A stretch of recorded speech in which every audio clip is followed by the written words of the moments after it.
What's up, YouTube? It's time for a review of the new Hate record Tremendum, out this past Friday, May 5th. Been really excited for this since it was announced back in February. This is the Polish extreme metal band's 10th studio album, blackened death metal specifically being this band's bread and butter, where they fuse black metal and death metal together in varying ratios to create music that's both ferocious and punishing, but also has a tinge of evil to it. Unfortunately for Hate, they are from the same country and started around the same time as Behemoth, who are arguably the most renowned band in the blackened death metal genre. So for their entire career, Hate have been dogged by comparisons to Behemoth, mostly with negative connotations from people who either think that Hate ripped them off, or they just think that Hate are simply Behemoth's less interesting younger brother. While I don't deny that these comparisons are warranted to an extent, same genre, similar vocal style, similar ethos, some overlapping lyrical themes, etc.,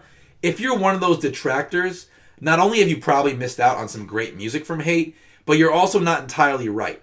Because if you look at the two bands' discographies, Hate began as a fundamentally death metal band, while Behemoth really started as a black metal band. And what happened is their two styles kind of intersected a few records into their discographies. Whether there was any mutual influence there is just speculation. Plus, if you listen to some of Hate's music, some of it is so firmly rooted in death metal that it really starts to distinguish itself from Behemoth a bit. Take, for instance, a song like Hex from the Hate album Anaclasses. God knows I fucking butchered that title. A song like that, pretty much straight up death metal. That song in particular has a monstrous Pantera-style groove that's also thrown into the mix. I feel similarly about an album like Erebos, which is the album that got me into Hate. The riffs on that album really have this raw, old school death metal chunk to them. Down the line, I might have to do a whole video on the Hate Behemoth thing, because it'd be really fun to sit down and just pick it apart record by record with both their discographies. But for now, we're just going to turn our focus back to Hate and their new record Tremendum, especially because with this new one, your perception of Hate as a band is likely to change a bit. Because what they've done with this record is really a ballsy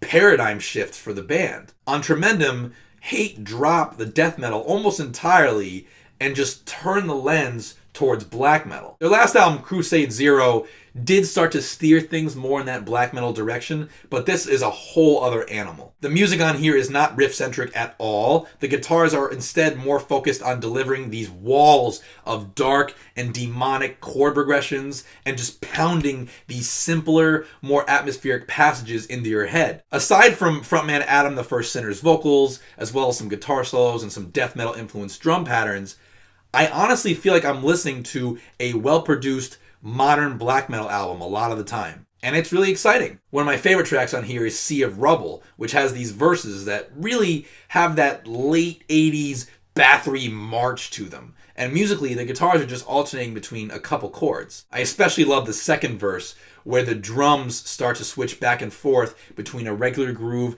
and a double bass groove in response to the guitars. Very cool. Another outstanding track that really wears that black metal influence on its sleeve is Indestructible Pillar, which begins with this racy, hectic, Darkthrone style riff. Seriously, all you would need to do is play this a bit sloppier, produce it shittier, and it belongs on a mid-90s Darkthrone record. But it's more interesting than that, because it's paired with really death metal leaning blast beats that are snare drum heavy and mixed incredibly, by the way. So it becomes this intersection of subgenres and eras.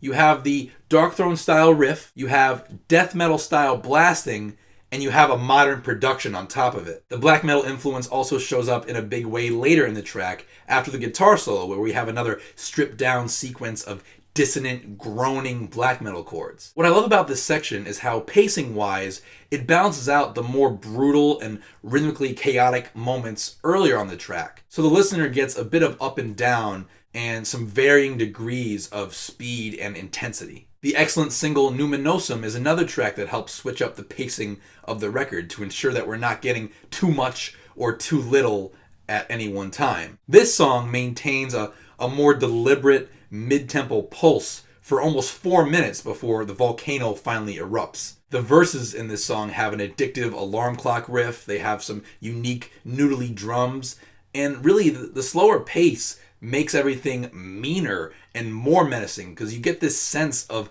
unresolved tension that's just bound to break. And once things do pick up around the 413 mark, that fucking double kick breakdown is so fucking crushing. Oh my god, one of the best moments on the record, hands down. And if you're unfamiliar with the root of this song's concept, you should research what a numinous experience is first, because that's actually something that I had no idea what it was either. Couple more high points. My single favorite moment on Tremendum occurs 2 minutes and 10 seconds into the song Into Burning Gehenna.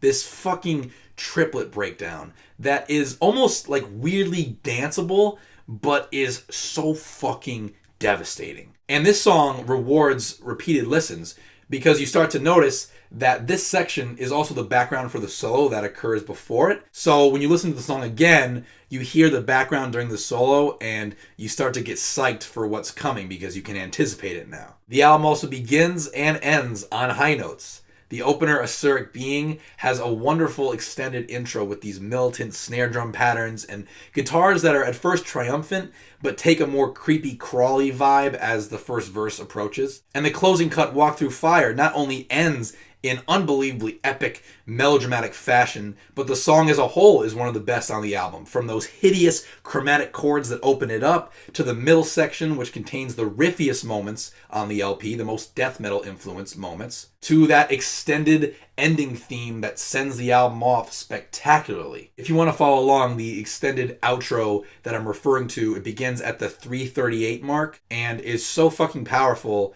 that the band are able to just extend it for 2.5 minutes, really only changing up the drums, throwing in some lead guitars at the very end, and throwing in some lyrics that are in Polish, which is something that the band alluded to in interviews and mentioned that they were going to do.